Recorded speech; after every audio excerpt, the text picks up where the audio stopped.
उत्तर प्रदेश के शामली से एक ऐसा मामला सामने आया है जिसे पूरे वेस्ट यूपी को हिला कर रख दिया है। एक मशहूर व्यापारी परिवार, करोड़ों की प्रॉपर्टी, एक जवान लड़का, एक लव स्टोरी, धर्म परिवर्तन के आरोप, गुपचुप निकाह और फिर पुलिस इन्वेस्टिगेशन। लेकिन कहानी में सबसे बड़ा ट्विस्ट तब आता है जब जिस लड़के को हम विक्टिम बता रहे थे उसी ने सामने आकर बोला, मैं तो 12 साल पहले ही इस्लाम कबूल कर चुका था। किस उम्र में आपने इस्लाम कबूला था? 2000 एज मान के चलो कि आपकी 17-18 साल का होगा शायद मैं उस टाइम। 17-18 साल के। आखिर सच क्या है? क्या ये वाकई प्यार के नाम पर धर्म परिवर्तन का मामला है या फिर दो बालिग लोगों के पर्सनल डिसीजन को लेकर खड़ा हुआ विवाद? आज के इस वीडियो में हम आपको बताएंगे शामली के इस हाई प्रोफाइल केस की पूरी कहानी, शुरुआत से लेकर अब तक हर बड़े खुलासे के साथ। कौन है आयुष मलिक? कहानी शुरू होती है उत्तर प्रदेश के शामली शहर से। यहाँ हनुमान टीला इलाके में भारत मेडिकल स्टोर नाम की एक मशहूर दुकान है। इस दुकान के मालिक हैं देवराज मलिक। शामली में मलिक परिवार एक समृद्ध और रिस्पेक्टेड व्यापारी परिवार के रूप में जाने जाते हैं। इसी परिवार का बेटा है आयुष मलिक। परिवार के मुताबिक आयुष एक सामान्य जिंदगी जी रहा था, लेकिन कुछ सालों पहले उसकी मुलाकात एक लड़की से हुई और यहीं से उसकी पूरी लाइफ ने एक ऐसा मोड़ लिया जिसने पूरे देश का ध्यान अपनी तरफ खींच लिया है। चांदनी नामक एक लड़की ने, चांदनी कुरैशी, उस लड़के को प्रेम जाल में फंसा और प्रेम जाल में फंसाने के बाद उसे मौलवियों का और बाह्य लोगों का कुछ जो अंतर्राज्य स्तर पे काम कर रहे और अपने परिवार से सभी से होकर के उसको ब्रेन वॉश किया। कैसा लड़का था आयुष बचपन में? कैसे? आयुष स्वभाव से बहुत ही बढ़िया, जिसे लोग ये कहते हैं कि इससे अच्छा कुछ हो नहीं सकता। बहुत संस्कारिक, बहुत मेहनती, बहुत निष्ठावान, बहुत ही मिलनसार और हर तरह से ईमानदार, सब खूबियां उसमें थी जितने एक बच्चे में हो। चांदनी से मुलाकात कैसे हुई? रिपोर्ट्स और परिवार के आरोपों के मुताबिक आयुष की मुलाकात चांदनी कुरैशी नाम की एक लड़की से फिजियोथेरेपी सेंटर पर हुई थी। दोनों की बातचीत शुरू हुई, दोस्ती हुई और धीरे धीरे ये दोस्ती प्यार में बदल गई।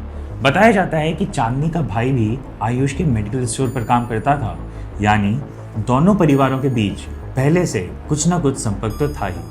परिवार का आरोप है कि इसी दौरान आयुष को धीरे धीरे इस्लाम से जुड़ी बातें बताई गई, वीडियोस दिखाए गए और उसकी सोच को इफेक्ट किया गया।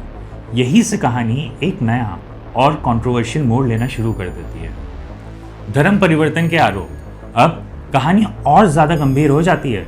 परिवार का आरोप है कि चांदनी और उसकी पूरी फैमिली ने आयुष पर इस्लाम को एक्सेप्ट करने का दबाव बनाया था।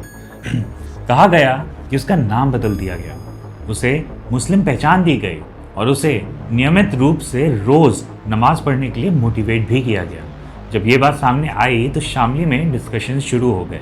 कई हिंदू संगठनों ने इस मामले को लव जिहाद से जोड़कर देखना शुरू कर दिया। संत और धर्मगुरु भी इस मुद्दे पर खुलकर सामने आ रहे हैं।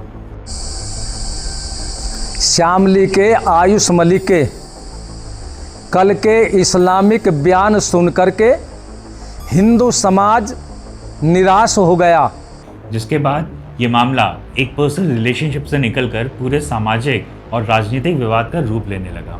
दिल्ली में हुआ था निकाह। परिवार के आरोपों के मुताबिक आयुष का धर्म परिवर्तन कराने के बाद उसका निकाह दिल्ली में कराया गया।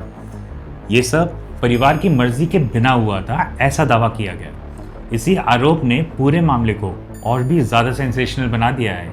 एक तरफ फैमिली थी जो इसे पूरी तरह से कॉन्स्पिरेसी बता रही है, दूसरी तरफ आयुष और चांदनी का रिश्ता था जिसने प्यार और मर्जी का नाम दिया जा रहा है। सच क्या है? ये सवाल हर किसी के जहन में है। करोड़ों की प्रॉपर्टी का कनेक्शन।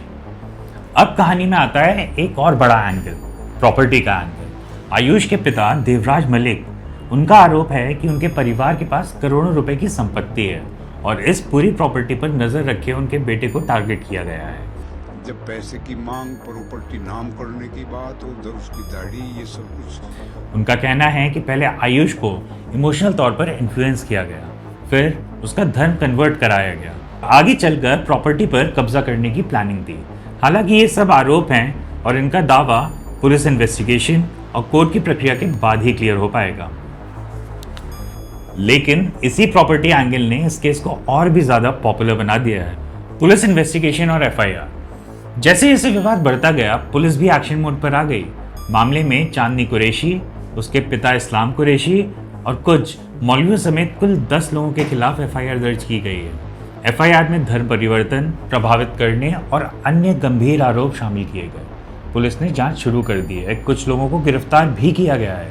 अथॉरिटीज का कहना है कि इस मामले का हर पहलू की गहराई से जांच की जा रही है और जो भी कानून के अनुसार दोषी पाया जाएगा उसके खिलाफ सख्त से सख्त कार्रवाई भी होगी। इसमें जो मेन एक्यूज थी महिला जो चांदनी कुरैशी है, उसे अरेस्ट किया मैंने, और उसके फादर हैं जो इस्लाम कुरैशी हैं जो ठेला लगा के जूस बेचते हैं, गिरफ्तार मैंने किए। लेकिन कहानी का सबसे बड़ा ट्विस्ट अब आता है जब आयुष खुद मीडिया के सामने आ गया और उसने जो कहा उसने पूरे मामले को उलट कर रख दिया। आयुष ने दावा किया कि उसने किसी भी दबाव में या किसी भी इन्फ्लुएंस में आकर इस्लाम को नहीं अपनाया, बल्कि वो लगभग 12 साल पहले ही इस्लाम को कबूल कर चुका था। उसने ये भी कहा कि उसका और चांदनी का निकाह 4 साल पहले ही हो चुका है। सिर्फ इतना ही नहीं, आयुष ने चांदनी की गिरफ्तारी का भी विरोध किया है। उसका कहना था चांदनी बेकसूर है और उसे जेल भेजना बिल्कुल गलत। कब आपने सोचा कि आपको इस्लाम धर्म 2008 से मैं सीखता रहा धीरे धीरे करके। आयुष ने यह भी आरोप लगा दिया कि उस पर दोबारा हिंदू धर्म अपनाने का दबाव बनाया जा रहा है और यहीं से पूरा केस और भी ज़्यादा उलझ जाता है। एक तरफ परिवार की कहानी, दूसरी तरफ आयुष की कहानी, और दोनों कहानियों में ज़मीन आसमान का अंतर। तो दोस्तों, आखिर सच है क्या? क्या आयुष को फैमिली के नाम पर धर्म बदलने के लिए इन्फ्लुएंस किया गया? क्या प्रॉपर्टी इस पूरे मामले की असली वजह है, या फिर ये 2 बालिग लोगों का पर्सनल रिलेशनशिप और उनके अधिकारों से जुड़ा हुआ एक मामला है? इन सभी सवालों का जवाब अब पुलिस इन्वेस्टिगेशन और कोर्ट की प्रक्रिया के बाद ही सामने आएगा। लेकिन एक बात बिल्कुल फिक्स है, शामली का ये केस सिर्फ एक परिवार की कहानी नहीं रह गया। ये प्यार, धर्म, पर्सनल इंडिपेंडेंस, पारिवारिक रिश्ते और सामाजिक सोच के बीच चल रही एक बड़ी बहस का हिस्सा बन चुका है। आप इस पूरे मामले को किस नज़र से देखते हो? कमेंट सेक्शन में अपनी राय ज़रूर बताइएगा। अगर वीडियो पसंद आया तो लाइक करें और शेयर करें और चैनल को सब्सक्राइब करना बिल्कुल भी मत भूलिएगा। मैं मिलूंगा आपसे अगली वीडियो में, तब तक के लिए जय हिंद।